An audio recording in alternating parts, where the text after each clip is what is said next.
agrair-vos a la Diputació el fet de crear aquests espais de trobada per parlar de formació de persones adultes, sempre és un plaer i no sempre els trobem, no? Llavors, en primer lloc, volia agrair això.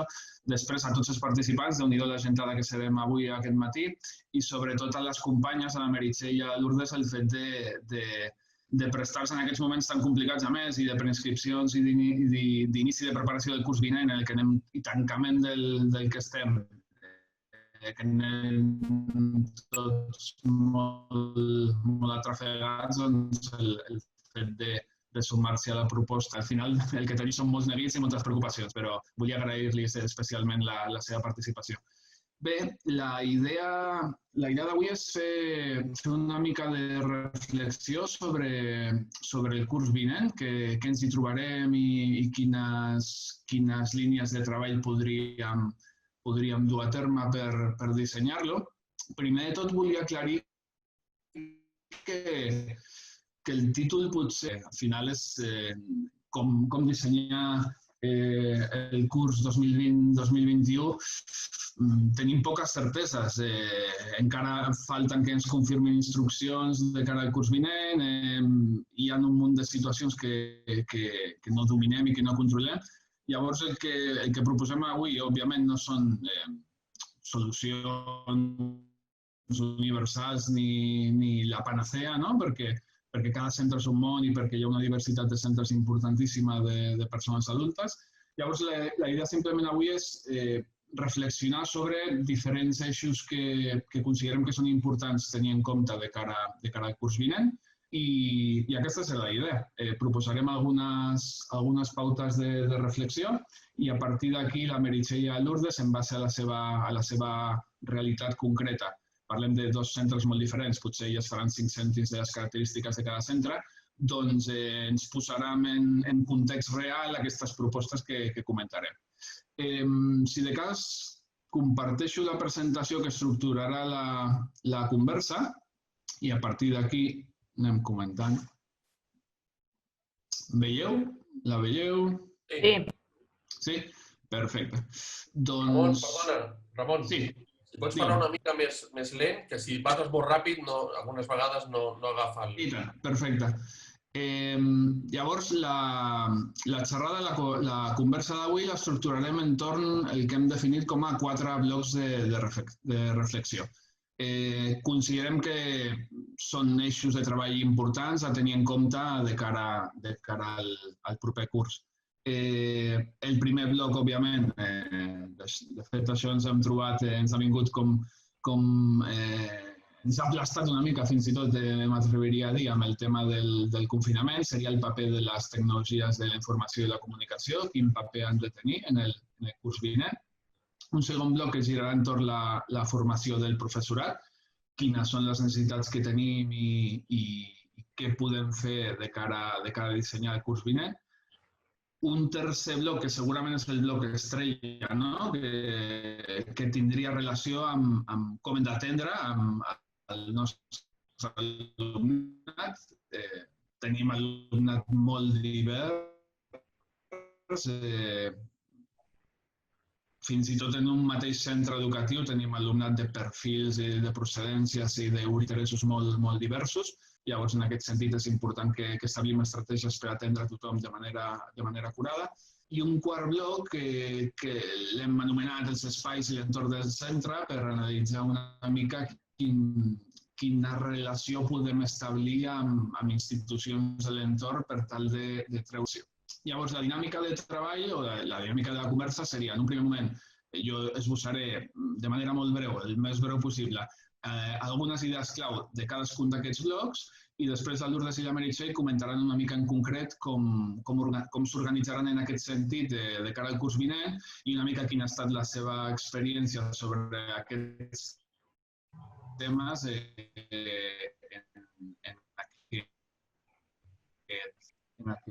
aquests mesos. Molt volum de reflexions i de propostes que volem compartir. I llavors, en aquest sentit, sí que les demanaria que siguéssim el més concretes possible per tal de després, als últims 10 minuts, 10-15, intentar fer una mica de torn de preguntes o de reflexions entre tots els participants. I bé, dit això, passem al primer bloc, que giraria entorn el paper de les TIC. Considerem que respecte a les TIC esdevindria important de cara al curs vinent intentar abordar el disseny d'un pla de digitalització integral. En aquest sentit, no ens quedaríem... Potser en les primeres setmanes de confinament hi va haver, almenys a les xarxes socials, es respirava una mica aquella sensació de corre, corre, que te pillo, no? La necessitat de fer servir eines, els dubtes per com comunicar-nos amb el nostre alumnat. Jo crec que un pla de digitalització integral hauria d'anar més enllà de les eines que fem servir i abarcar-hi també aspectes com els propis equipaments del centre, els entorns virtuals que farem servir i sobretot un aspecte que em sembla fonamental aconseguir amb el treball amb el nostre alumnat. Llavors crec que això... Ramon, perdona, em serà sents bé? important abordar-ho d'una... Sí. Se't talla la veu. Sí. A veure si pots... Sí, se't talla la veu, si pots parlar més a poc o veure si... Suposo que el mal temps tampoc ajuda. Ja, sí, està plovent aquí molt. La connexió em dona bona. Bueno, doncs a veure, continua. Intentem que... A veure si et pot sentir millor. Comentava això, la necessitat de dissenyar un pla de digitalització integral que abarqui tots els àmbits. Després, importantíssim, detectar quines necessitats de formació té tant el professorat com l'alumnat. Si hem de treballar en escenaris d'educació híbrida o virtual, combinant fases presencials amb fases a distància, doncs serà important saber si tenim el professorat preparat en aquest sentit i també si l'alumnat és competent i en cas que no sigui, buscar solucions i buscar alternatives. Això ho parlarem segurament després en el bloc de l'alumnat. Un altre aspecte important seria fer servir un paquet d'eines coherent amb l'organització i la filosofia del centre, és a dir, per exemple, del programari lliure, doncs, intentar que aquest paquet d'eines vagi en consonància amb aquesta filosofia o fins i tot hi ha centres, institucions que tenen convenis amb algunes empreses, doncs, aprofitar aquests recursos per tal que la dinàmica del centre en aquest sentit, d'aquest pla de digitalització, sigui inclusió. Un altre aspecte molt evident, però que potser en un primer moment del confinament no es va tenir en compte a tots els centres, sobretot aquells que no tenien una estructura molt clara, era que tot el professorat faci servir les mateixes eines. Ens hem trobat amb centres que l'alumnat no sabia per on li venia. El profe treballant amb Moodle, l'altre treballant amb el Classroom, l'altre enviant PDFs. Llavors, seria important que el treball en equips i que tothom, en la mesura del possible, faci servir les mateixes eines de treball. Després, vital també assegurar-nos que l'alumnat tingui accés a les eines. I òbviament, no només que té accés, sinó que té la competència, que la sap fer servir, perquè potser muntem una estructura de treball que sobre el paper sona fabulosa, però després no tenim un alumnat que sigui competent per aprofitar-la o per accedir-hi. Respecte a les TIC, 4 punts més o 4 idees o 4 reflexions a tenir en compte. Doncs, en la mesura del possible, dur a terme accions per reduir la bretxa digital. Aquesta situació de confinament ha posat de manifest les desigualtats existents en l'alumnat dels centres educatius i adults, això no és una excepció. Llavors, com a centre, intentar tenir en compte també mesures que permetin limitar aquesta bretxa.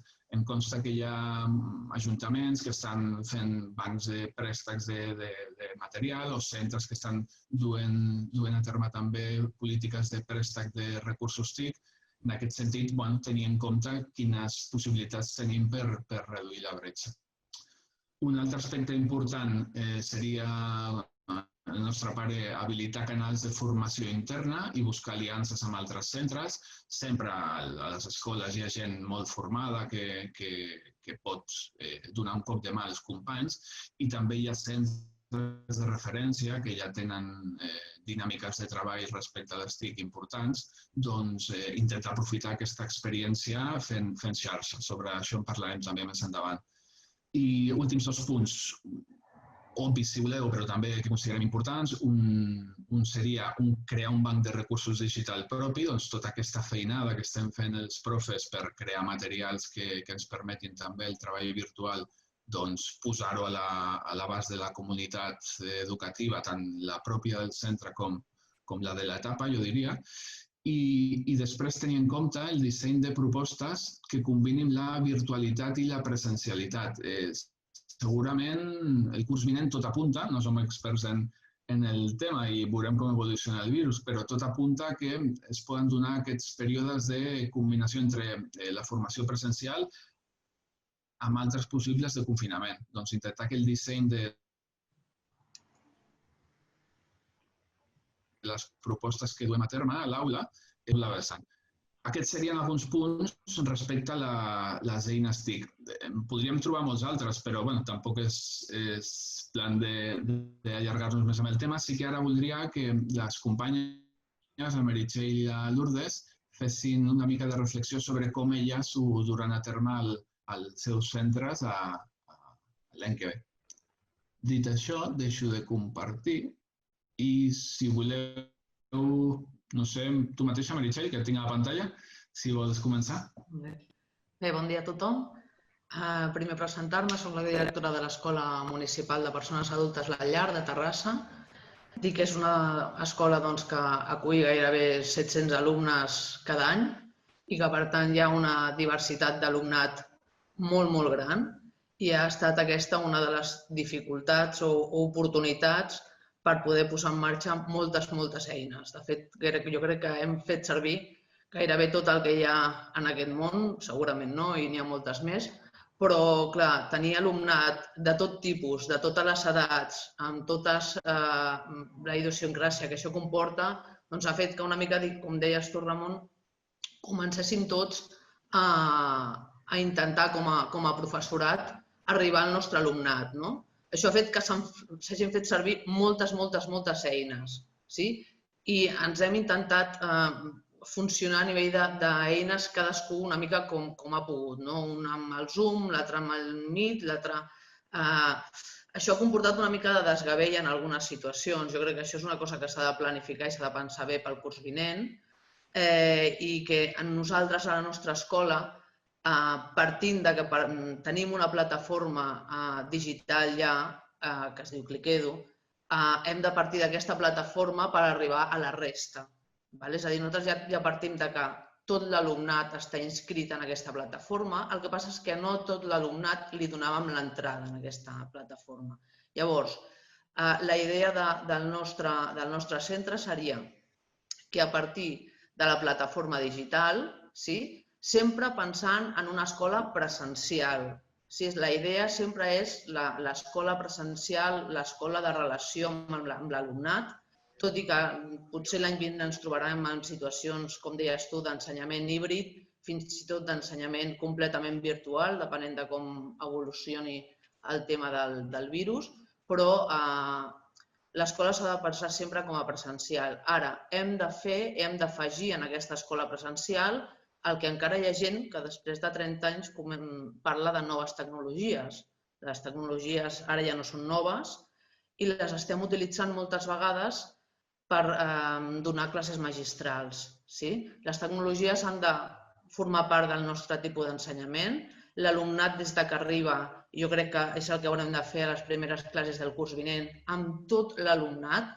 Parlem d'alumnat de proves d'accés a superior universitat, alumnat d'etapa instrumental, d'alfabetització, de llengües de castellà, català, A1, a vegades amb competències digitals molt minoritàries, amb alumnes, en el nostre cas, programes de PFI, per tant, alumnes de 16 anys, de camp, en el nostre cas de precamp, que també en fem, o alumnes en una part de l'escola d'artesanies, cuina i moda. Nosaltres fem una part de l'escola que és d'artesanies i que és un alumnat molt diferent. Llavors, la intenció de l'escola és que les primeres setmanes de l'ensenyament de l'any vinent, esperem que pugui ser a partir de mitjans setembre, es dediquin les primeres classes en tots els nivells a habilitar, capacitar, empoderar, digueu-li com vulgueu, aquest alumnat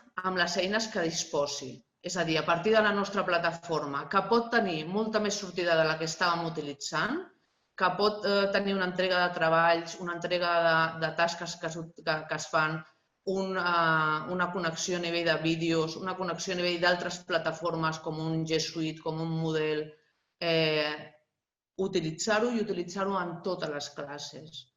Habilitar, encara que sigui amb un mòbil, si tenim una tauleta a casa, si tenim un ordinador perfecte, però és una plataforma que es pot baixar al mòbil i que donaria la comunicació sempre amb l'alumnat.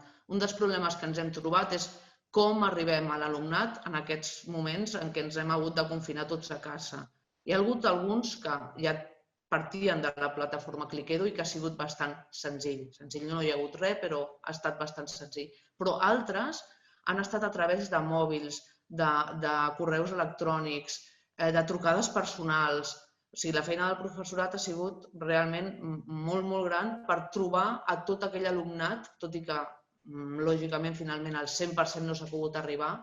La idea seria que a partir del principi nosaltres ja poséssim a disposició de l'alumnat i l'ensenyéssim, el féssim competencial amb la nostra plataforma o en la plataforma que tingui qualsevol escola o qualsevol idea que agafi per tirar endavant tot això. Pensant en un ensenyament presencial, probablement híbrid el curs vinent i que puguem utilitzar-lo.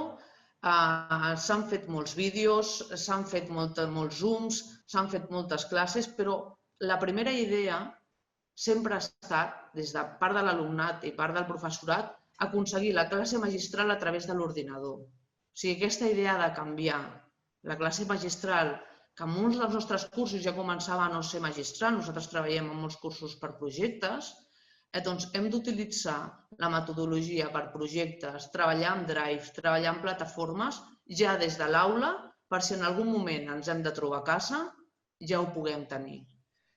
Aquí podem parlar ara, no sé si és el tema de la bretxa digital. Sí? Ramon, et sembla que continuï o com ho veus? Sí, de cas que comenci Lourdes, perquè miro el rellotge i ja pateixo, i acabem de començar. Sí, a mi, bé, bon dia a tothom. A mi en Lluís ja m'ha deixat així una miqueta aturada perquè quan m'ha dit que havia de parlar a poc he pensat, ostres, tot el que vull dir i dir-ho a poc és molt complicat. Sobretot en aquest primer punt i després en d'altres, no, altres seran més curts. Bé, l'Escola d'Adults Timó, abans situem-la una miqueta, és de titularitat municipal compartida entre dos pobles a través d'un conveni, que és Montgat i Tiana, i amb una oferta formativa reconeguda pel departament, que és un centre de suport de l'IOC, que tenim una etapa instrumental i els cursos de català fins al nivell B1. Altres cursos que fem són llengües, etc. Anglès oral, informàtica, bé. El nombre d'alumnes, clar, en comparació amb la Meritxell, és bastant més baix, és una escola bastant més petita, tenim uns 300 alumnes.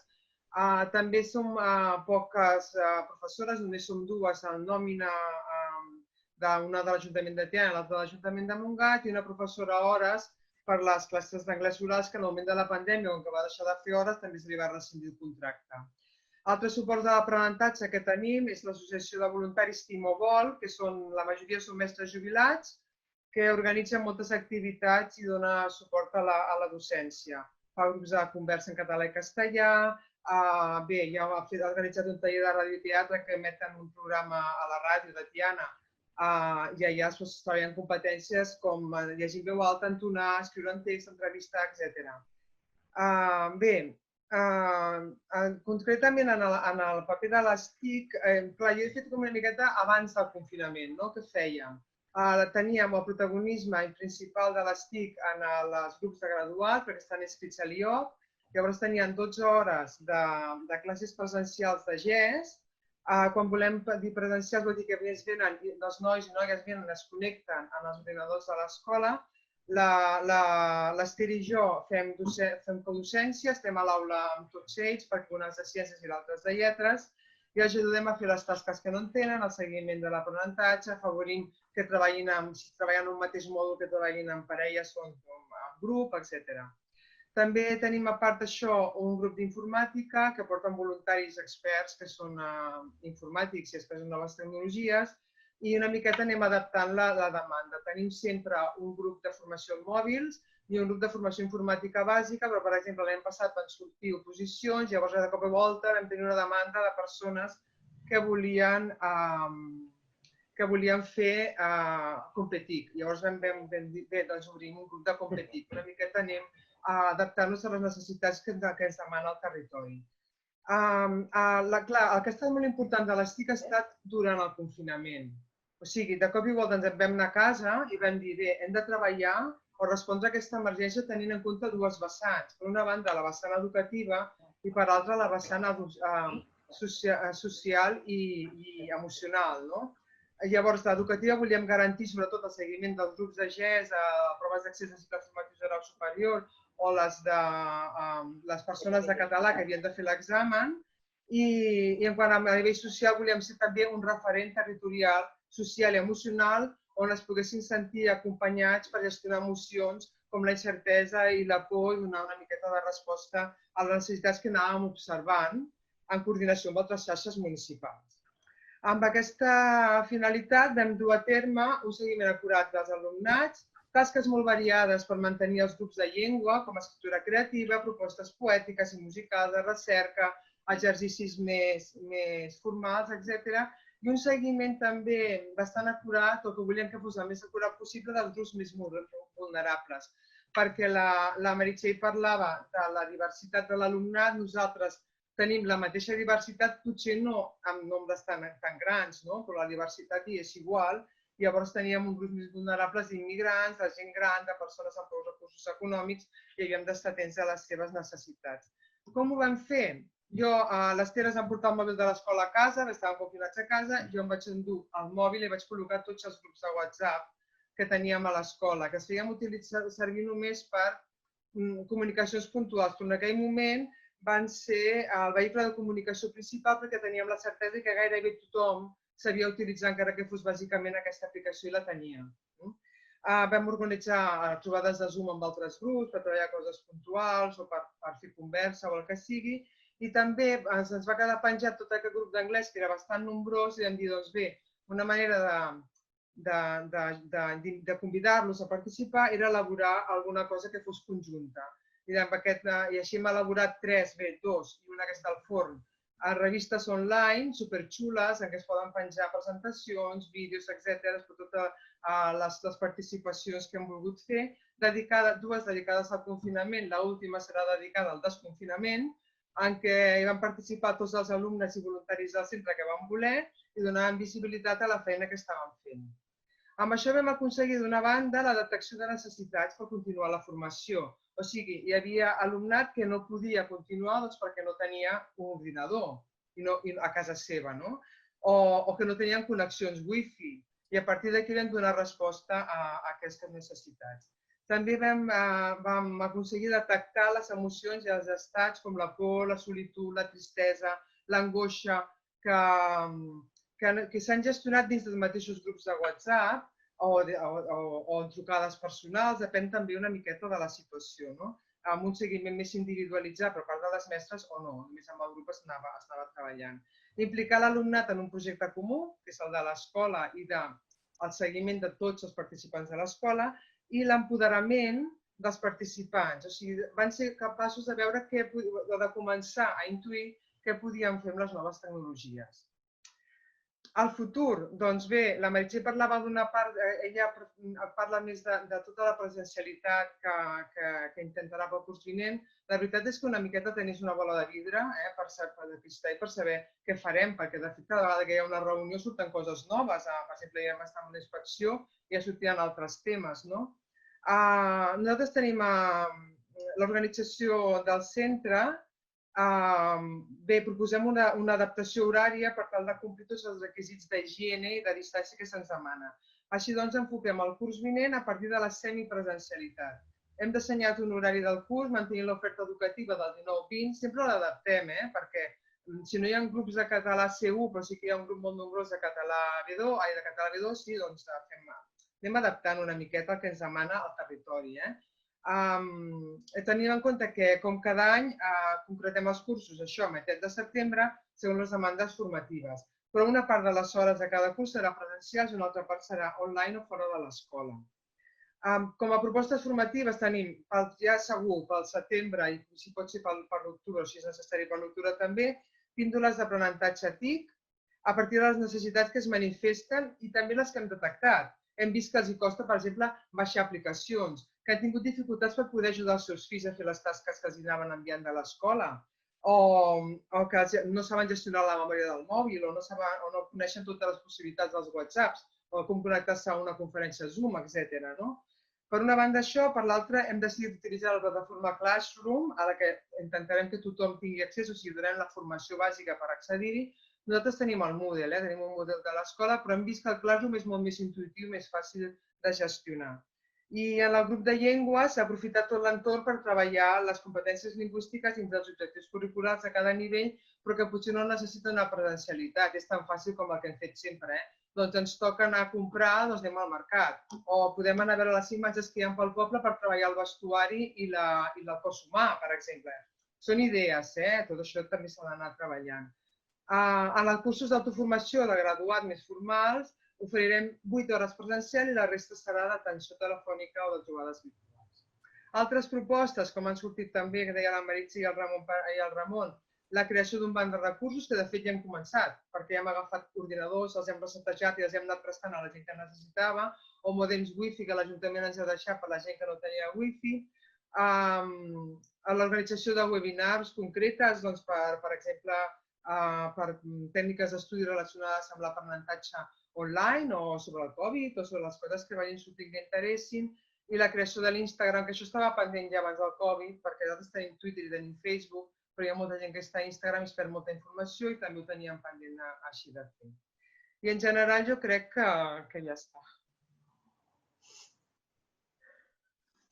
Bé, no és poca cosa, Déu-n'hi-do. Al final descriviu la vostra realitat i surten pràcticament la totalitat de punts que havíem esmentat, en aquesta visió més estratègica, més integral, que no és només fer servir eines, sinó fer servir eines que s'adaptin al nostre alumnat, que ens permetin atendre el millor. I mira, lliguem amb el següent punt perquè, clar, tota aquesta nova situació implica segurament una necessitat de formar-nos i de reciclar-nos en aquest sentit. Entraríem d'aquesta manera al segon bloc, que seria el de la formació del professorat. Òbviament, aquest nou escenari educatiu ens ha forçat a posar-nos les piles o a reactivar el tema de l'aprenentatge de les tecnologies de la informació i la comunicació, les anomenades ja noves tecnologies, perquè ja no. També seria important detectar quines necessitats formatives ens genera aquest nou escenari. No tots són TIC, tot i que seran importantíssimes en aquest nou paradigma, sinó que també segurament als claustres necessitarem altre tipus de formació que anirà també vinculada a l'orientació, a la pròpia atenció a les persones i en aquest sentit, doncs, jo crec que seria interessant dissenyar o esbossar un pla de formació que sigui realista i que no pretengui només tapar forats, sinó que s'estengui a mig termini per tal de donar resposta a aquelles necessitats que tenim com a centre. I insisteixo, potser les TIC són el més urgent, però poden haver-hi altres aspectes en els quals necessitem formació com a claustre, com a docents, que potser no siguin tan urgents, però que siguin igual o més importants. En aquest sentit, Proposem que una bona estratègia pot ser establir sinergies amb l'entorn, intentar connectar-nos amb altres institucions del territori que poden oferir formacions que ens poden interessar, tant a nosaltres com a profes com al propi alumnat. Parlo dels propis ajuntaments, en el cas dels centres de titularitat municipal, però també en els de la Generalitat, que poden establir convenis amb ells, consells comarcals, en definitiva, amb altres institucions que estiguin establertes al territori. I després, l'últim punt, que potser sona una mica ingenu, però jo reivindico molt sempre la necessitat de ser pesats, no? I aquí poso dialogar, però de comunicar a les nostres institucions educatives, tant als ajuntaments, en el cas dels centres de titularitat municipal, com al propi departament, doncs aquelles necessitats que tenim a nivell formatiu. Doncs fer-nos pesats i fer una mica d'activisme. Ramon, disculpa, Tal de reclamar aquella formació que considerem que necessitem. Sí? Sí? És que no et sentim bé, se't talla molt. Potser no sé si pot passar a parlar a Meritxell un moment i tu pots sortir i tornar a entrar a veure si així d'aquesta manera millorem el so. Val, perfecte. Meritxell, pots parlar tu d'aquest punt? Perfecte. Gràcies. Bé, jo el que faria és agafar l'últim tema que havia proposat el Ramon, de dialogar amb altres institucions educatives, i us voldria fer una reflexió. No sé si alguns de vosaltres veu veure el programa que va fer TV3 ahir, de 3 hores. Vam anar a dormir gairebé a la 1 de la matinada per tal de veure si en podíem treure alguna cosa d'allò, no? Doncs bé, en 3 hores la paraula escola d'adults va sortir 2 vegades, sí? I van ser a partir de les 12 de la nit, quan ja estàvem tots amb un ull obert i l'altre tancat, sí? Una primera vegada va sortir així com al final d'una frase, que gairebé la vaig haver de... perquè estava molt atenta que sortís, i la segona vegada va sortir amb la reflexió de que les escoles d'adults havíem d'agafar aquests pares, que properament podrien ser alumnes nostres, que quan han tingut els nens a casa, penseu que només es parlava de nens i nenes, en algun moment va sortir joves, en cap cas adults, havíem de recollir com a escoles aquests pares per fer-los alumnes nostres, per tal que quan rebessin, amb allò que parlàvem de la bretxa digital, la tauleta o l'ordinador a casa, doncs sabessin què fer-ne, perquè lògicament algú que no disposa d'aquests dispositius a casa ja normalment, probablement no els sap fer servir, no? Llavors, sé que estàvem parlant de les TIC en el professorat o de quina formació havíem de fer amb el professorat. Jo discrepo una mica. Lògicament que el professorat necessitem molta formació en molts temes, però penso que últimament precisament s'ha fet molt èmfasi amb els temes d'orientació, emocionals, d'estar per l'alumnat, i que d'això en sabem molt. I que, de fet, ho hem posat en pràctica durant aquests mesos de confinament. El que els hem aportat als alumnes és precisament acompanyament. A part de coneixements, hem continuat, teníem alumnes que havien de fer proves d'accés, que havien de continuar aprenent perquè aquestes proves no s'aturaven, teníem un PFI que s'havia d'acabar, fins i tot hem fet unes pràctiques virtuals a casa, ja no hem pogut anar a pràctiques en l'empresa, vull dir que tot el tema de transmissió de coneixements i acompanyament de l'alumnat, penso que el tenim i el tenim molt nostre, ja molt dintre de les escoles d'adults. Aquesta adaptació hi és. Per tant, jo sí que aposto, o l'escola aposta, perquè la formació bàsica ara que s'ha de donar al professorat és en les TIC. En com fem tot això perquè quan tinguem aquest alumnat a casa o quan arribem, que podria ser un objectiu d'escola, però a llarg termini, a una semipresencialitat, però volguda, no imposada per l'Estat o imposada pel virus, fos correcta. Les escoles d'adults estem demanant, lògicament, normativa, perquè al final ens arribarà tard i haurem de córrer, si és que sortim a la normativa, perquè a vegades sortim en un paràgraf després de secundària, allò com... però sobretot recursos.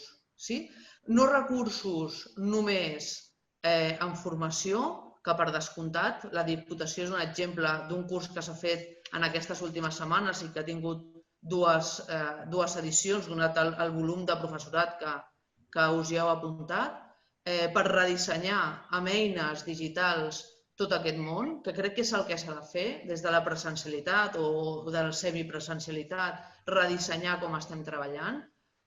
És aquest per on hem d'anar, amb la formació, amb el professorat i després amb la societat, amb la comunitat, amb els alumnes que tenim. Si els alumnes que hem de tenir properament són aquests pares i mares que hem tingut els nens a casa i que a vegades no hem sabut ben bé tampoc com utilitzar les eines, i no només parlo d'aquells que no han tingut els ordinadors i els hi hem hagut de portar o l'Ajuntament o alguna entitat social de la ciutat ha deixat tauletes, sinó que nosaltres mateixos, que som professors, que teòricament en sabem una miqueta de tot això, doncs també ens hem trobat en algunes situacions amb els nostres fills en què no hem sabut utilitzar el programa que ells estaven utilitzant, perquè en la nostra escola, per exemple, el Classroom no s'utilitzava, ells ja en saben, però hi ha hagut molts joves que no han sabut utilitzar, i no parlo de nens, sinó de joves de 14, 15, 16 anys que estaven a les ESOs i que de cop i volta els hi ha vingut un món que resulta que són els grans sabedors de la tecnologia, però no dels programes concrets que havíem d'utilitzar en el món de l'educació. Llavors, cal formar el professorat perquè pugui transmetre a tots els nivells, parlant d'una alfabetització, parlant d'un grup de camp, parlant d'un accés a universitat. O sigui, gent que està intentant accedir a la universitat, que es trobarà moltes vegades en classes online, en presentació de projectes o de treballs via telemàtica, que tindrà dificultats per arribar a tot això. Per tant, apostem des de l'escola molt a nivell de que es formi el professorat, sobretot en tecnologies que es necessitin, les tecnologies que necessitem, no coses generals, no quins programes utilitzarem l'any vinent. Anirem al Classroom, anirem al Moodle, doncs formem-nos en això, utilitzem-ho des de bon principi per ensenyar-ho als alumnes les primeres setmanes, que aquells alumnes que ens entregaven el full de paper amb la redacció doncs ens l'entreguin a través ja del Classroom o en el nostre cas de l'entrega de la plataforma digital Cliquedo, que és la que utilitzem, per poder arribar en el moment donat que ens haguem de fer algun tipus de confinament o d'hibridesa en aquest sentit. Pensar també en que això en què ens hem vist obligats ara pot ser una bona oportunitat per dintre d'uns anys tenir uns cursos semipresencials, però ben pensats, no al curs 2021. És a dir, podríem apostar per un accés a universitat, per un accés a superior, fins i tot per un camp amb joves amb semipresencialitat. Però ha d'estar molt ben pensat, molt ben organitzat. Penseu que els cursos online, els nostres alumnes que segueixen matèries a la IOC durant tot el curs, la major part o suspèn o no segueix les classes. És a dir, deixar l'alumne amb classes totalment online. Nosaltres no fem el seguiment d'aquestes classes, el fem a nivell tutorial, que t'hi connectes, que hi ets, que vas fent, però no fem el seguiment de la matèria online, no arriba a bon port. No estem acostumats a que els nostres joves, i els nostres adults tampoc, però que els nostres joves arribin a fer tot un curs, no un curset, no unes hores, no online. Per tant, el tema de l'escola virtual és molt complicada i el que ha d'haver-hi, sobretot, apostem nosaltres per un ensenyament, una educació a nivell professorat. Una altra cosa que va lligada a això és el tema dels recursos del professorat. És a dir, ens n'hem pogut sortir com hem pogut amb els recursos de les persones que teníem a casa. No només els alumnes, o sigui, parlem molt de la bretxa digital amb l'alumnat perquè no tenien tauletes, però alguns de nosaltres ens hem trobat treballant amb un ordinador per 3 o 4 persones a casa. És a dir, la normativa és essencial, que surti aquesta normativa que deien que sortiria aquesta setmana, en el programa d'ahir ja van dir que sortiria a finals de juny, veurem quina normativa serà, i si les escoles d'adults realment... Perquè fixeu-vos que vam parlar molt poc de postobligatòria. És a dir, com faran els cicles, com farem les pràctiques, com farà un PFI, com farà una escola d'adults. Tot aquest tipus d'història no va sortir. Parlaven de nens i d'ESO. En algun cas batxillerat, però tampoc. Per tant, com farem amb tota aquesta bretxa que tenim, que és econòmica, que és de les famílies que no sabem a vegades com ajudar els nostres fills, però també la bretxa del professorat que s'ha trobat a casa i quins recursos tindrem el professorat quan ens trobem a casa una altra vegada, quan haguem de fer aquestes classes virtuals. No només recursos de formació, sinó recursos materials, recursos per poder tirar endavant tota aquesta tecnologia. Per tant, nosaltres sí que seríem molt de recursos a nivell de formació antic, però molt dirigides al que cada escola necessita. Molt bé. Em sentiu ara? Sí, millor. Sí? A veure si ho podem aconseguir. Lourdes, si vols donar el teu punt de vista sobre el tema. Seré breu. A veure, jo penso que durant aquest confinament hem après moltíssim. Vull dir, per exemple, no sé, des de passar PDFs a Word, Word a PDF, retallar PDFs, a enganxar PDFs, passar no sé què, retallar arxius de veu, hem après moltes coses només perquè ho necessitàvem per poder-ho penjar en el nostre alumnat o per poder treballar amb ells o per poder-hi les coses una miqueta més fàcils, no? A més, hem fet aquest curs d'estratègies, en el nostre cas, de les estratègies per redissenyar també la docència de DIVA i, a més, pertanyem a la xarxa d'EMPA, vull dir que ens anem formant durant el curs, els ajuntaments ens passen informació de la Diputació pels treballadors municipals que moltes vegades no són pels mestres, però que alguns es poden aprofitar. I, a més, tenim aquest magnífic grup de WhatsApp amb les escoles d'adults municipals del Maresme, on dubtes, informacions, materials els compartim. És important la formació antic? Sí, és molt important de cara que ens està venint. Potser a nosaltres no se'ns fa tan difícil perquè com que treballem amb l'alumnat ja en plataformes com Moodle o Classroom amb el IOC, perquè, per exemple, la UOC ja ha passat a Classroom, el IOC està amb el Moodle, nosaltres tenim un Moodle, vull dir que no ens és tan complicat treballar amb aquest tipus de formacions, de plataformes, però a més, el nostre alumnat de l'IOC, a diferència del que diu la Meritxell, que ells no els fan un seguiment especial. Nosaltres ells venen a l'aula i si tenen algun dubte venen només per aquell dubte i els estem seguint i els estem ajudant. La mitjana d'aprovats que tenim en general són d'un 7,5, la mitja de nota de qualificació.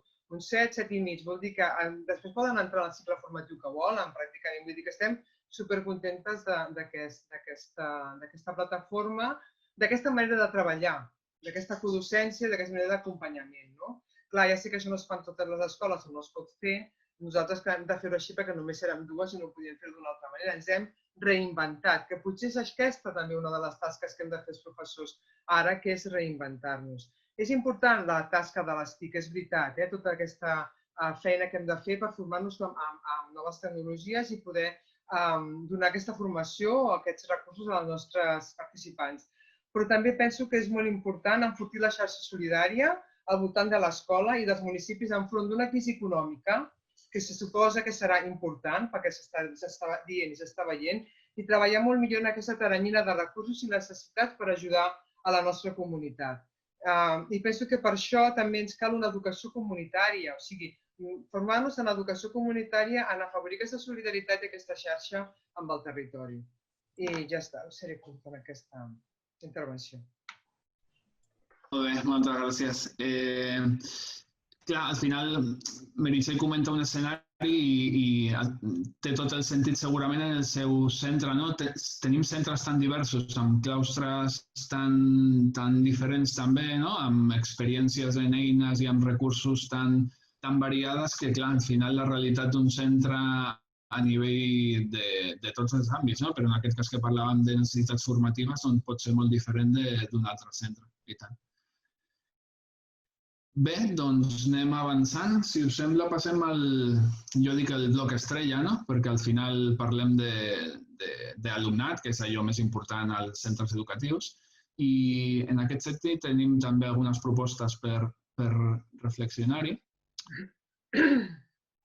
A veure si puc compartir. Disculpa, Ramon, si us sembla, allargarem fins a 11:15 per poder acabar tots els continguts, d'acord? Fantàstic. Molt bé. Veieu la pantalla, sí? Sí. Doncs, com comentava, aquest tercer bloc estaria relacionat amb l'atenció a l'alumnat. Hi ha diferents punts de reflexió. Alguns apareixien al... Una primera idea a tenir en compte potser seria reforçar l'atenció durant el procés de matrícula. El curs vinent, matrícula i atenció a l'alumnat, ara que estem fent prescripcions, el curs vinent serà un curs complicat, llavors considero que és important que l'alumnat tingui informació sobre com es desenvoluparà el curs, eines que es faran servir, com es treballarà, i en aquest sentit la primera presa de contacte pot ser una bona manera d'atendre i d'acollir aquell alumnat i explicar-li quines seran les dinàmiques que es faran servir. Em consta que és una part que els centres d'adults treballem molt bé i que sempre estem molt en compte, però potser en aquest nou escenari sigui encara més important per tal d'aclarir possibles dubtes.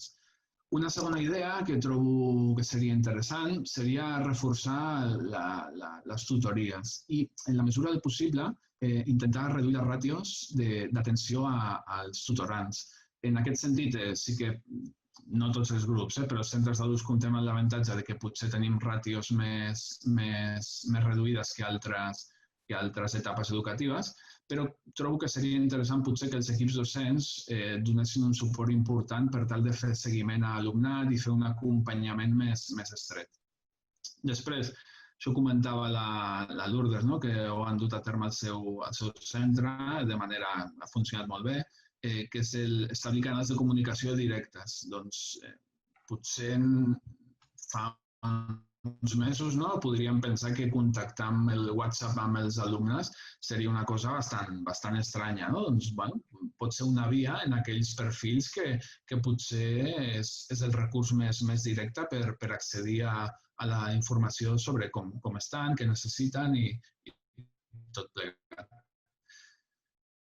Clar, si treballem amb noves eines, si treballem en un nou escenari, serà important que l'alumnat estigui format, sigui competent per tal de poder desenvolupar-s'hi en aquell nou context. En aquest sentit, un quart punt seria això, oferir espais, tallers de formació en les eines bàsiques que s'empraran durant el curs. Crec que ho comentava la Meritxell també, les primeres setmanes del següent curs segurament seran fonamentals per tal de oferir aquell paquet d'eines, aquelles formacions, aquells coneixements bàsics per si hem de tornar al confinament o per si hem d'establir aquests cursos semipresencials o aquesta formació híbrida que es preveu que tindrà pes important de cara al curs vinent. Més idees. De fet, com veieu, no són idees estanques, es relaciona amb altres àmbits. Havíem comentat també el tema de la bretxa digital, doncs, intentar treballar de manera coordinada amb les institucions de l'entorn per tal de donar possibles respostes a aquelles situacions de possible exclusió social o de bretxa digital, mitjançant serveis socials, mitjançant els ajuntaments, consells comarcals, doncs, intentar donar respostes a aquestes situacions. Ho comentava també la Lourdes, òbviament també ho fem, sobretot els centres de titularitat municipal, adaptar l'oferta formativa a les necessitats de l'entorn. Aquests mesos han servit per fer una mica una radiografia de quin és l'estat del territori i en aquest sentit, com més adaptem l'oferta a les necessitats del món local, doncs segurament la nostra tasca sigui molt més útil. Clar, això és una aspiració que també va en la línia del que comentava la Meritxell. Segurament arribarem a desenvolupar des dels centres d'adults formacions, alguns ja ho fan, però molts altres centres, formacions de caire semipresencial, o molts centres potser veuen ara el moment de fer el pas també a les formacions a distància. Doncs potser l'aspiració, cada centre en la mesura de les seves possibilitats, seria aspirar a això, a oferir diferents modalitats de formació per tal d'adaptar-nos als diferents perfils. I aquests dos últims punts, segurament relacionats amb algunes intervencions que he llegit al xat, doncs estarien relacionats amb el fet del currículum, sobretot en algunes formacions, intentar, no sé si hem posat aquí a lleugerir, potser és adaptar-lo més a la cerca de competències, competències clau, les competències de comunicació, competències ciutadanes, competències digitals, doncs intentar que les propostes formatives s'adrecin cap a aquest punt. I un últim punt seria intentar, dins de cada àmbit també de formació, promoure una avaluació formativa que busqui l'autonomia de l'alumnat. Es comentava al xat, la necessitat, es preguntaven, som autònoms? Bé, els nostres alumnes són autònoms, doncs intentar afavorir aquesta autonomia i aquesta cerca de l'aprendre a aprendre, com aprenem, quins hàbits tenim, com afrontem el desenvolupament dels nostres estudis. Això trobo que és un aspecte també a tenir present quan dissenyem les nostres programacions. Sobre l'atenció a l'alumnat segurament podíem parlar de molts altres eixos, a veure què diuen les companyes sobre aquest tema. Meritxell, tu mateixa, si vols? Sí.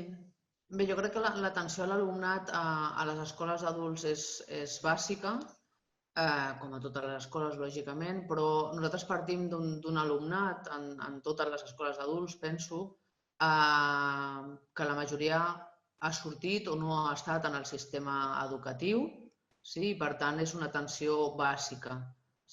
Una atenció que ja s'estava donant, que ja s'estava donant gairebé personalitzada, des que la persona entra per la porta del centre i encara no és alumne, sinó que pot ser usuària del servei. La major part d'escoles jo crec que tenim ara un tema important i és el tema de l'orientació i l'avaluació d'aquest alumne per tal d'indicar-li sempre quins són els ensenyaments o quin és el grup, classe que tenim més adequat per ell. És una orientació que comença el primer dia gairebé que entra per l'escola, sigui per qualsevol dels ensenyaments que tenim en el centre i que continua durant tot el curs. Avui en dia tenim recursos, els tutors estan molt formats i a més hi ha recursos des de la Diputació i des d'altres, a nivell municipal també en tenim el full de ruta, tenim GPS, que ajuda que aquesta orientació de l'alumnat sigui més factible. Lògicament, això de les ràtios a vegades és complicat. Nosaltres tenim cursos amb 35 alumnes. A vegades hem arribat a 37-38. Lògicament, aquests alumnes, donada la situació, no arriben tots a final de curs, tenim abandonament a les escoles d'adults, ja ho sabem, pel tipus d'alumnat que tenim i per molt que facis èmfasi en aquest acompanyament de tot tipus, emocional, acadèmic, de continguts, és difícil, però és una cosa bàsica. Clar, aquest any està sent, a nivell del confinament, ha estat una orientació i un acompanyament molt, molt personalitzat. Tothom ha posat els seus recursos en marxa, el que dèiem, els Zooms, els grups de WhatsApp, per qualsevol via ens hem posat amb el telèfon propi mateix, hem trucat a molts alumnes d'alfabetització, de cursos especials que tenim, amb tots els recursos que hem pogut comptar els hem pogut posar en marxa i el professorat no ha tingut cap problema per posar els propis recursos en aquest sentit. Però, clar, tot això s'ha de veure com seguim. Estem parlant, per exemple, de grups de WhatsApp. Hauríem de veure, per exemple, la possibilitat de passar a grups de Telegram. Posar algú en un grup de WhatsApp necessita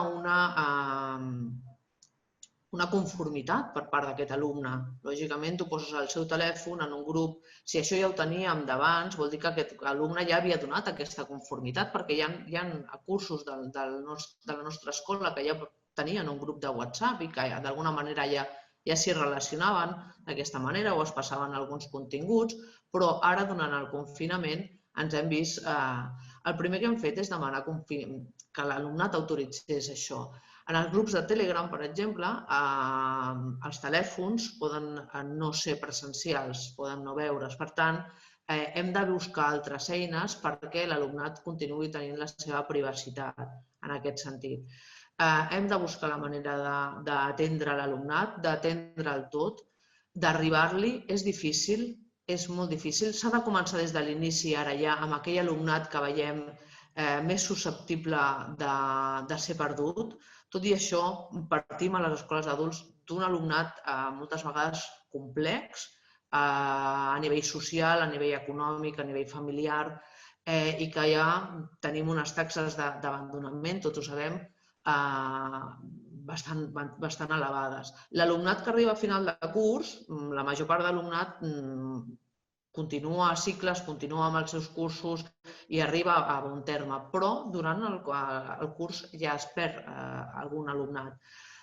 És alumnat que ens arriba de no haver aprovat una ESO, de no haver aprovat un batxillerat, de tenir uns grups, de ser d'una alfabetització, d'uns castellans, a vegades amb moltes càrregues familiars, grups de dones, grups d'homes immigrants que tenen càrregues familiars i que els és complicat fins i tot a vegades venir a fer un castellà a l'escola o un català.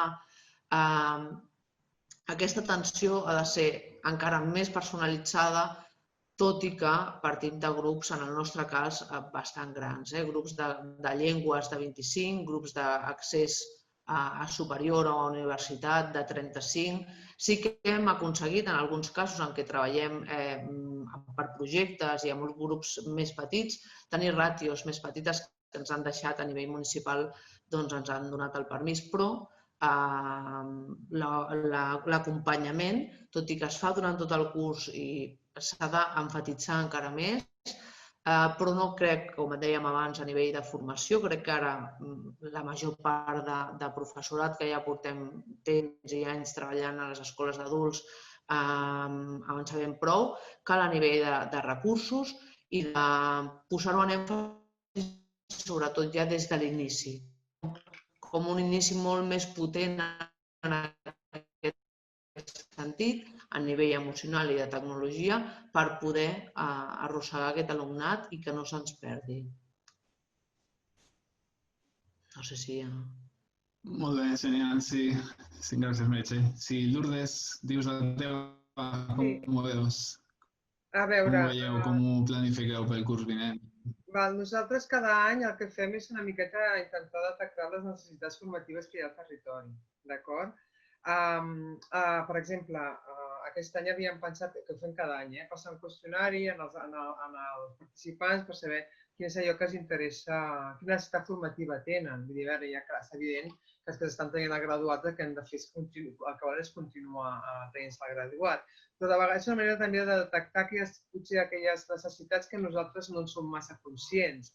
Aquest és el primer pas per adaptar la nostra oferta a la demanda formativa dels habitants d'aquest nostre territori. Les altres demandes van recollint durant el període d'informació i matrícula també a través del contacte amb altres organismes com per exemple serveis socials o el que sigui, d'acord? Aboguem sempre per una orientació personalitzada de l'estudiant. Quan és habitualment amb l'alumnat de graduat escolar, de GES o de l'IOC, quan s'han de matricular o quan finalment acaben els mòduls i tenen el graduat en educació secundària, necessiten més orientació, necessiten potser un acompanyament més precís i amb això també comptem, afortunadament, amb l'orientadora del full de ruta de la Diputació de Barcelona, que és un servei i un projecte que ens funciona molt, molt bé. Un altre propòsit que també tenim, que afecta l'alumnat, és continuar treballant amb totes les institucions i entitats municipals. Normalment es coordinem amb serveis socials i en promoció econòmica prioritàriament, però aquest curs que hem dit que esperàvem una forta crisi, també esperem que l'alumnat de GES augmenti força i per tant serà molt més necessària aquesta coordinació i aquesta feina compartida amb totes les entitats municipals d'atenció a les persones. Deia, clar, no tothom coneix o sap utilitzar les feines, com per exemple el WhatsApp, de manera correcta. Bé, ja hem dit que hi havia una feina de detecció de necessitats o de demanda de necessitats en diferents eines, com pot ser de comunicació, com pot ser el WhatsApp o el que sigui, però també és veritat que una de les nostres tasques més importants és adaptar-nos al coneixement que tenen ells d'aquestes eines, per a partir del que ells saben anar construint el coneixement o anar és a partir del que ells saben com podem anar avançant i incrementant aquest coneixement. Això és amb TIC i amb tot, no només perquè parlaven del WhatsApp la Meritxell, ho he comentat i he agafat aquest exemple, però això és amb tot.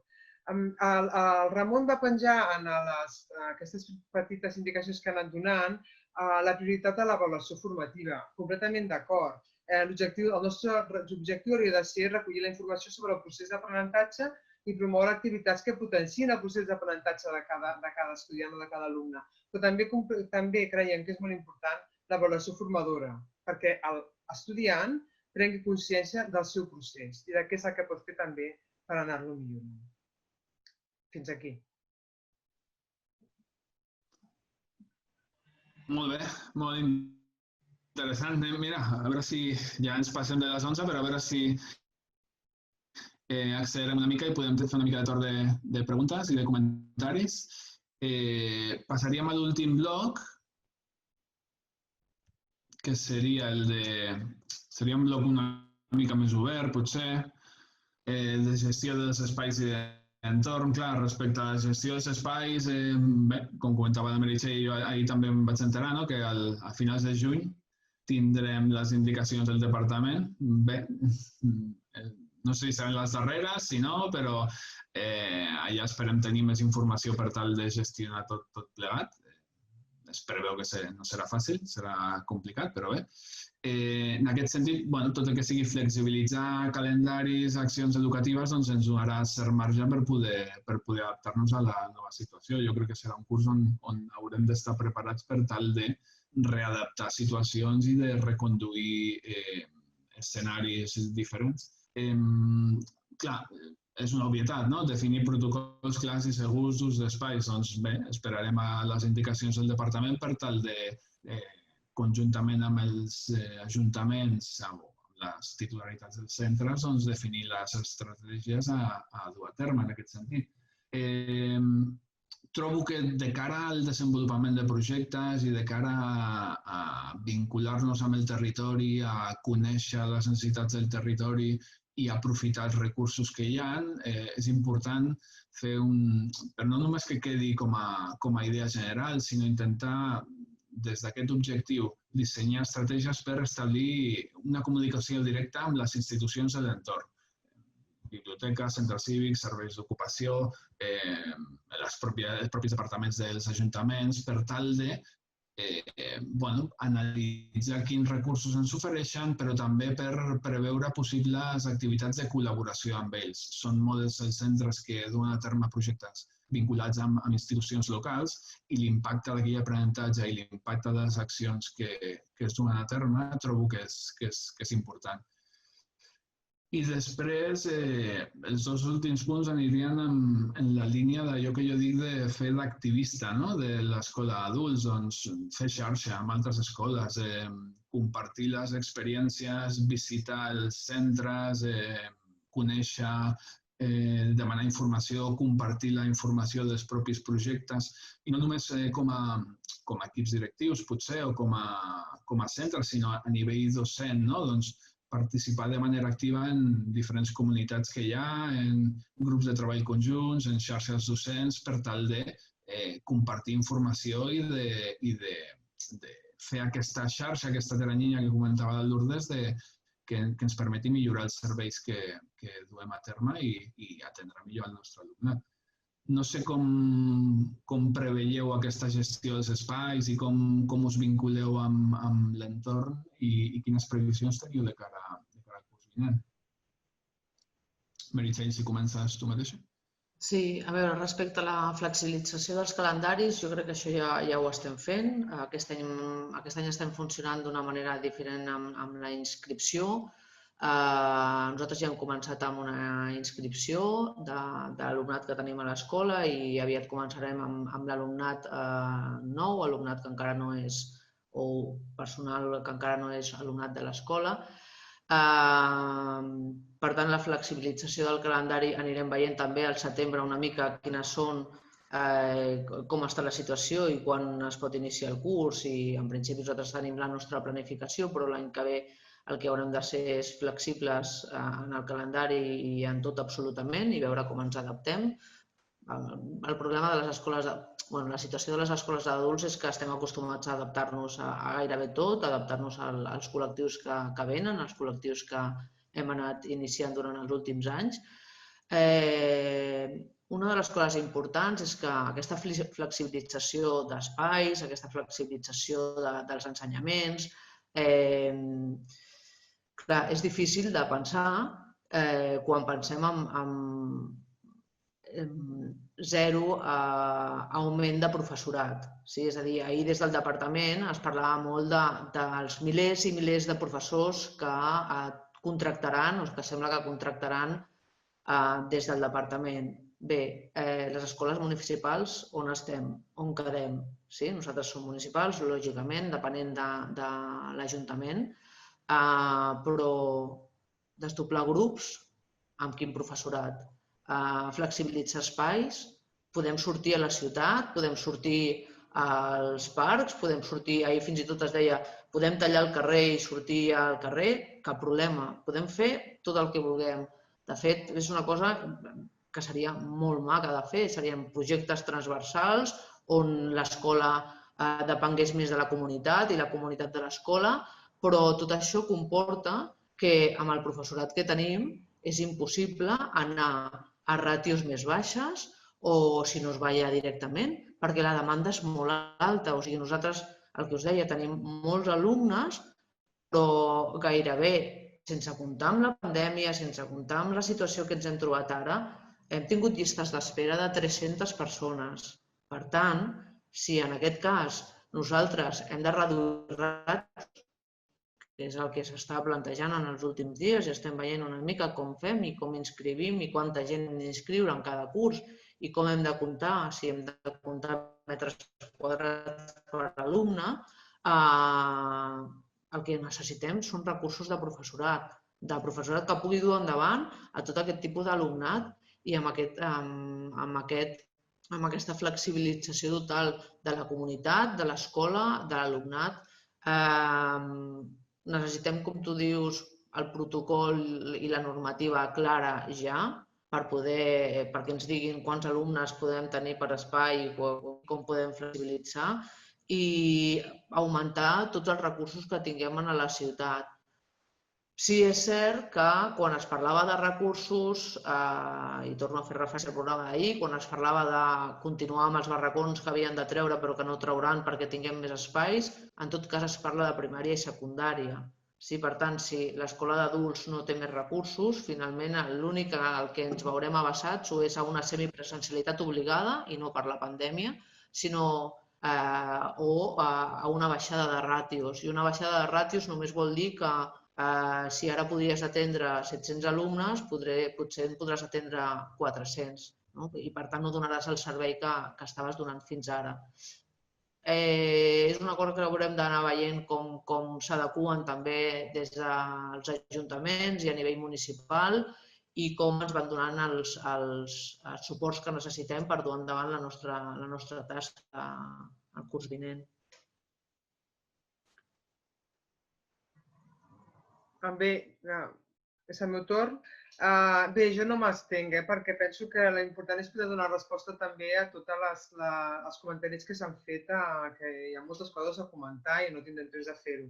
I a mi una de les coses que em fa ràbia és que després no poder dir coses. Llavors, jo seré molt breu, només això, que intentem ara mateix fer la matrícula de la gent que sabem que l'any que ve ja hi serà, o via telefònica o via digital o el que sigui, adaptar-nos al nostre horari, oferir les classes presencials amb seguretat, netejar les aules, tot això pel matí per tenir-les a punt per la tarda, que és el que hem pensat que és el més fa com estan les coses ara el que hem de fer. I bé, totes les coses que vosaltres ja sabeu, com les entrades controlades, el hidroalcohol, etc. I mantenir el contacte necessari amb totes les autoritats sanitàries també per estar sempre al dia dels nostres protocols i recomanacions que puguin aparèixer.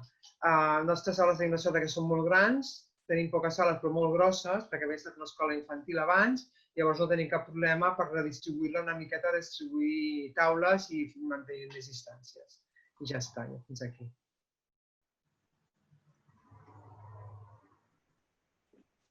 Bé, doncs, respecte a revisar el xat, surten algunes idees, bueno, surten moltes idees interessants.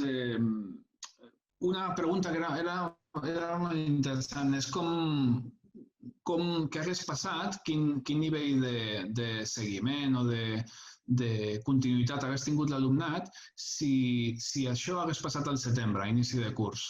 Clar, per sort, malauradament ha succeït, no? Ens hem hagut de confinar, però per sort, des del punt de vista acadèmic, des del punt de vista educatiu, això va passar quan ja portàvem una trajectòria, quan els centres ja havien establert dinàmiques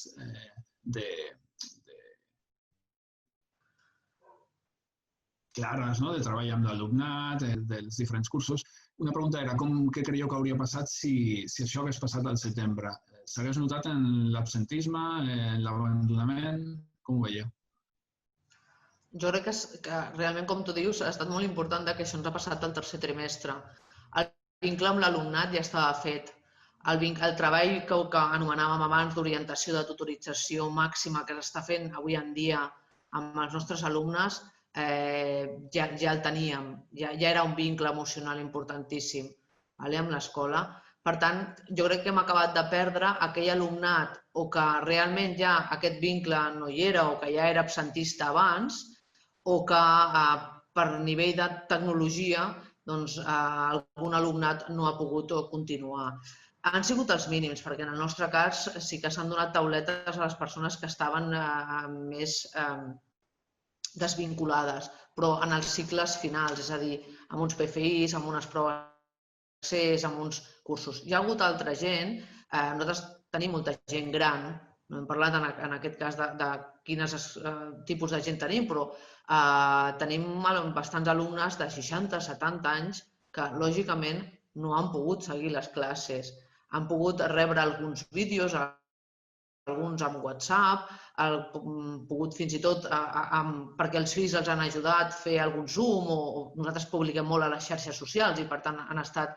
Però, lògicament, si això s'hagués donat a principi de curs o si això es dona l'any vinent a principi de curs, el vincle serà encara molt feble i l'augment d'abandonament pot ser gran, serà difícil. No estem preparats per tenir una escola online a les escoles d'adults. Les escoles d'adults són presencials, a part que hi ha un altre aspecte important. L'escola no és només la transmissió aquesta que diem de coneixements. Tots sabem que l'escola és molt més, que els nostres alumnes aprenen, venen per relacionar-se, alguns dels grans, i a més, els joves aprenen moltes eines competencials socials que a casa i amb el seu ordinador no aprenen. Lògicament que hagués estat o serà molt difícil si això realment passa i per llarg temps durant el curs vinent. Sí, completament d'acord amb la Meritxell. Si això hagués passat al setembre, sobretot en els cursos... Clar, nosaltres tenim alumnat que potser hagués estat més fàcil. També depèn de l'interès que tingui cadascú en continuar els estudis i per què ho necessita, però evidentment hagués sigut bastant més complicat quan no s'ha aquest vincle, aquest acompanyament durant el curs, segurament s'hagués notat. Sí, estic completament d'acord. Quan em sembla que era la Gemma Argelaga que preguntava com es crea aquest vincle, i una miqueta és això, preocupant-te en aquell moment que estàs amb aquell alumne només d'ell, intentar això, veure com aprèn, com pots ajudar al seu aprenentatge, com el pots ajudar en general quan necessiten recursos, i això va implicar el grup en tot això, no només ser nosaltres les superwomans o els supermans que estem allà al mig de l'aula i hem de donar solució a tot, perquè mira, aquest no té ordinador, l'altre no sé què. No, pots comptar amb el suport i l'ajut de tothom, que poden ser mateixos companys de l'aula, poden ser algú que coneguis que et pot ajudar, una de les entitats del poble, etc. També intentar derivar tota aquesta necessitat, no només a nosaltres, sinó és el que sempre estem dient, a fer aquesta xarxa solidària amb el territori. Sí, en aquest sentit, la Yolanda feia ara una aportació interessant, que és una pregunta si hem fet valoració del seguiment, de l'abandonament. Clar, jo crec que en aquest sentit sí que ens ha servit per conèixer, per fer un mapa, no?, de la comunitat de docents, sobretot de la situació de l'alumnat, no?, quins perfils poden presentar més bretxa, coses que potser ja intuïem, no?, però que la situació de confinament ha posat de manifest, no? Doncs quins grups tenim més problemes per fer formacions a distància, quins problemes tenen competències digitals més baixes. Insisteixo que potser eren evidències, no?, perquè hi ha determinades formacions que els perfils són molt clars, però la situació de confinament ens ho ha posat molt clar per tal de fer una anàlisi i per prendre mesures en aquest sentit. Una altra pregunta que sortia era, i potser serà l'última, si el Lluís no em diu el contrari. Exacte, sí. Sí? Vale.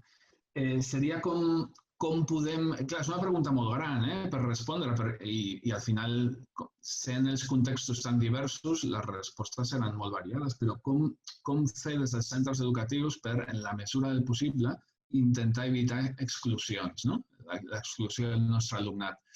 A partir de les vostres realitats, quins recursos creieu que podeu fer servir? Moltes vegades hem de sortir de l'escola per arribar a disminuir l'exclusió. O sigui, les ciutats tenim ara molts recursos a nivell d'educadors socials, de projectes de ciutat, que crec que han de valorar que algunes de les nostres necessitats com a escoles d'adults depenen no només dels que estem dins de l'escola, sinó dels que estan fora. Per tant, moltes vegades ja venen alumnes orientats des d'algunes parts de l'Ajuntament que són d'orientació o que són de projectes de barri i que, per tant, ja aquesta exclusió s'està intentant agafar i portar-la cap a l'escola. Tot i així és complicat, l'exclusió és així, la segregació, sabeu que tenim moltes escoles amb segregació, Terrassa és una de les ciutats que té molt alumnat amb necessitats educatives especials, amb molta segregació i, per tant, hi ha projectes de ciutat molt potents en aquest sentit perquè en els propers anys això millori. Jo crec que a l'escola d'adults, nosaltres que estem al centre de Terrassa, rebem molt alumnat de tots els barris i que s'està duent a terme molta tasca, però encara calen molts més recursos i que sobresurt del que seria l'escola en si i és un terme totalment de ciutat i d'apostar perquè aquesta exclusió social no es doni i arribin els recursos a tothom, lògicament. Sí, a veure, a mi m'han vingut unes quantes, 3 o 4 coses. Per una banda, per evitar exclusions, per una banda hi ha els serveis socials i totes aquestes xarxes municipals que hem dit que normalment ja estem en contacte i treballem. Recursos digitals per a tothom, crear un banc de recursos per evitar la bretxa digital i poder-los acompanyar en aquest aprenentatge, això mitjançant píndoles formatives o definint cap on volem treballar, que d'aquesta manera també contesto. Crec que era la Manuela Gallardo que deia, pot dir que el juliol hem de definir com es treballarà? Doncs sí. Nosaltres, com que som dues, ho definim ràpidament. Potser en claustres molt grans això costa, però sí, s'ha de començar a definir ara si volem utilitzar una plataforma digital per treballar, no començar a treballar al setembre, perquè primer t'hauràs de formar una miqueta si no hi estàs, per poder també formar l'alumnat en aquesta utilització. També tirar de tot el que hem après de nou, de nous coneixements de les noves tecnologies i de vegades, per molt que fem nosaltres o que intentem fer, el que també ens ha funcionat és crear no em surt la paraula, ja fa estona que la busco i no em sortirà quan tanqui l'ordinador. Crear un lligam amb les persones que són properes a l'entorn d'aquestes altres persones que intentem que no siguin excloses del sistema educatiu, que siguin capaços d'acompanyar-los i d'empènyer-los cap a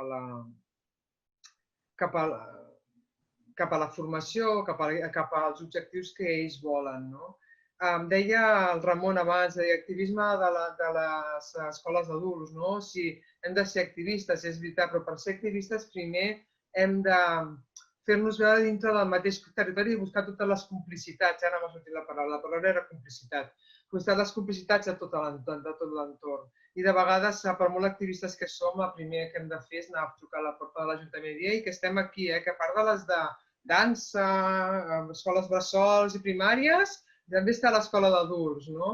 Que malgrat això estem treballant i penso que en general pel que he anat veient aquests dies amb les classes de les formacions i tal, ho estem fent molt bé. O sigui que enhorabona a tots. Molt bé, gràcies Ramon, gràcies Meritxell i gràcies Luna.